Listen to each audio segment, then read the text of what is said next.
nguhaye ikaze ku Bugingo bw'Ijuru TV. Uyu munsi tugiye kurebera hamwe motivation 15 wagenderaho muri ubu buzima, cyangwa ibyo bita ibyagutera imbaraga bigera ku 15 muri ubu buzima, ukagera ku nzozi zawe, ukagera ku byo wifuza, ukagera ku bikorwa byawe, ndetse n'ingamba wafashe ukabona ko ziri kugenda neza. Ikaze ku Bugingo bw'Ijuru TV.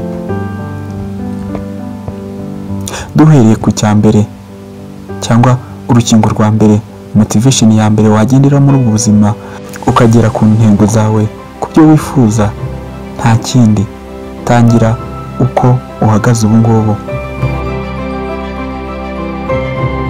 Wivuga ngo uzatangira ari uko ufite ibintu, ahubwo aka kanya tangira uko imbaraga zawe zingana.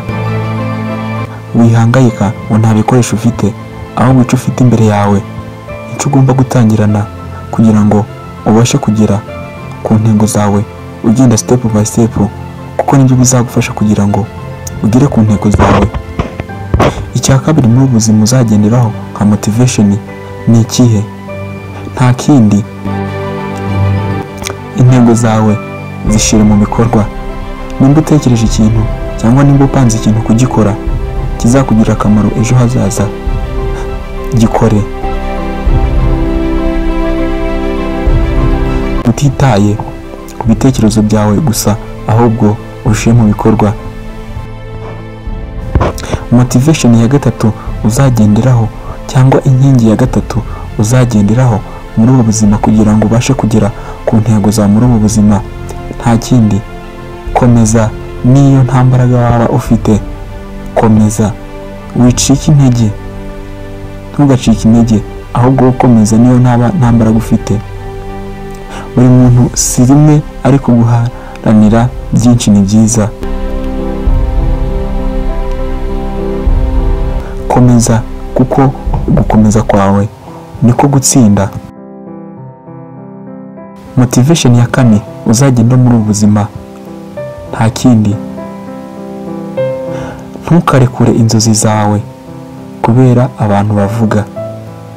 Ntuzigere urekura inzozi zawe cyangwa ibyo watekereje gukora bitewe n'abantu. Oya, icyo gihe uzaba wibeshe. Ahubwo wowe komeza urugendo rwawe, nta gucika intege, kuko umuntu ufite umuhati agakora atitaye ku magambo agera ku ntego ze. Motivation ya gatanu tugiye kurebera hamwe, cyangwa inkingi ya gatanu uzagenderaho muri ubu buzima, fata umwanya witekerezeho wowe ubwawe. Tekereza aho ushaka kugera, kandi utekereze n'aho uvuye. Icyo gihe bizagufasha kugira ngo ubashe kugenda neza muri ubu buzima, kandi ufite intego nziza cyane.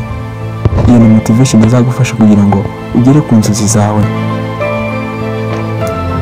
Motivation ya gatandatu turarebera hamwe, cyangwa inkingi ya gatandatu izagufasha muri ubu buzima, kora ikiri mu bushobozi bwawe uyu munsi.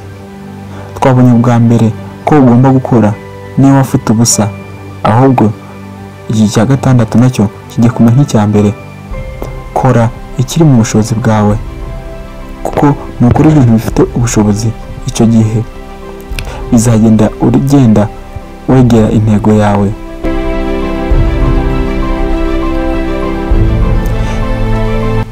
Motivation ya karindwi turarebera hamwe, nta yindi, wige kugira discipline kurusha motivation. Iga kugira discipline mu byo ukora byose, haba mu kazi, haba mu byo ushaka kugeraho. Icyo gihe nabyo bizagutera motivation, kuko bizagufasha kugira ngo ubashe kugera ku ntego zawe. Discipline yawe iguhuze n'abantu b'umumaro, discipline yawe igufashe mu ngamba zawe. Motivation ya 8 turarebera hamwe, cyangwa inkingi ya 8 turarebera hamwe, nta yindi, gerageza kurusha ejo hashize. Nimba umunsi byanze, fata umwanya witekerezeho nk'uko twabibonye, hanyuma ejo ugerageze. Iga kugerageza buri munsi. Nimba byanze, wige kugerageza buri munsi, kuko ntuzabona amahirwe mu byo utakoze. Ahubwo komeza, ingamba zawe ugerageze. Motivation ya 9 turarebera hamwe muri ubu buzima kugira ngo uzagere ku cyo ushaka, cyangwa inkingi ya 9 nta yindi, emera guhinduka. Emera guhinduka ubwawe. Nimba watsinzwe, emera guhinduka, kuko nimba wagiye mu murongo utari mwiza, iga guhinduka, kuko nibyo bizagufasha kugira ngo ugere ku ntego yawe.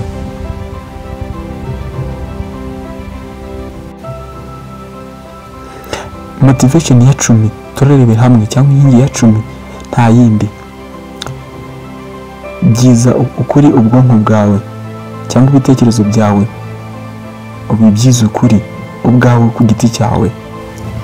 Mu byizanye ukuri, kuko nibyo bizakwereka ko ibyo uri gukora uri kubikora neza. Motivation ya 11 cyangwa inkingi ya 11 ugomba kugendera muri ubu buzima. Emera gutunganya ibintu bihoraho. Emera gutunganya ibintu bihoraho.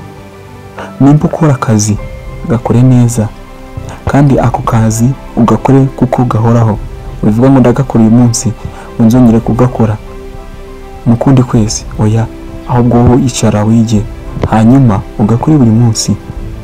Bizagufasha kugira ngo ugere ku nzozi zawe, kandi muri ubu buzima ugere ku ntego yawe.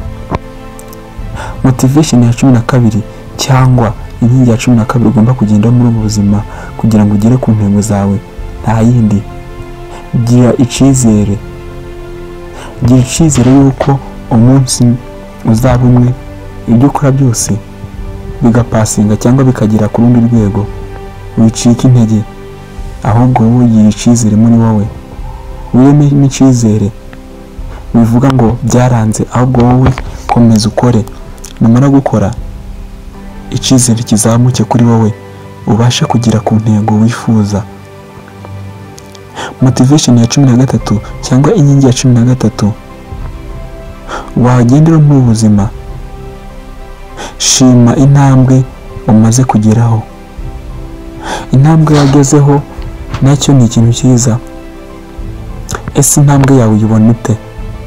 Fata umwanya urebe intambwe wageze mu kwezi. Fata umwanya urebe intambwe wageze mu cyumweru. Fata intambwe urebe ibyo wakoze umwaka wose. Wicare wige, hanyuma ubone ko wageze ku bintu bifite umumaro. Motivation ya 14 cyangwa inkingi ya 14 ugomba kugendera muri ubu buzima kugira ngo ugere ku bintu wifuza nta yindi. Ntugatinde ku byakubabaje. Witinda ku byakubabaje ngo aho n'ibihombo bitandukanye mu byo ukora, ahubwo wowe komeza urugendo, ntubitindeho. Yego birababaza cyane ndabizi, ariko wibitindaho, kuko nubitindaho bizatuma udakora ibindi, kandi uwo mwanya uri gutakaza ntabwo uzagaruka. Motivation ya 15 wagenderaho muri ubu buzima cyangwa inkingi ya 15 ugomba kugenderaho nta yindi. Ibuka ko buri munsi ari amahirwe akomeye cyane. Kuba uramutse uri muzima n'andi mahirwe masha akomeye cyane muri ubu buzima. Nta kintu wageraho utari muzima, nta kintu wageraho udafite ubuzima.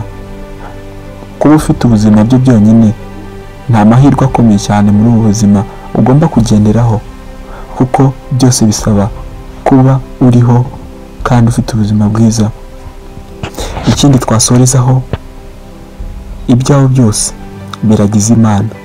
Ufate isengesho usenge, nukurikiza ibi bintu, ndabizi ko intego zawe uzagizigeraho 100%, nkuko natwe twatangiye tubireba kandi tuvuga ko ugomba kubiragiza Imana. Fata umwanya usenge, uyereke Imana, hanyuma n'Imana izaguha umugisha, kuko uzaba wakoze, wagize mu muhati, kandi nayo iguhe umugisha, kuko izaha umugisha ibyo tuzakura mu maboko yacu, ibyo twatekereje. Ndabakunda cyane. Ubugingo bw'Ijuru TV tukugezaho ibintu byiza bifite umumaro. Nimba ubikunze, kora subscribe kugira ngo ubashe kumenya ibintu bikurikiyeho cyangwa ibyo wifuza kumenya. Subscribe ni ingenzi kuri wowe kandi ufungure inzogera kugira ngo ubashe kumenya igihe video isohokera. Ndabakunda cyane.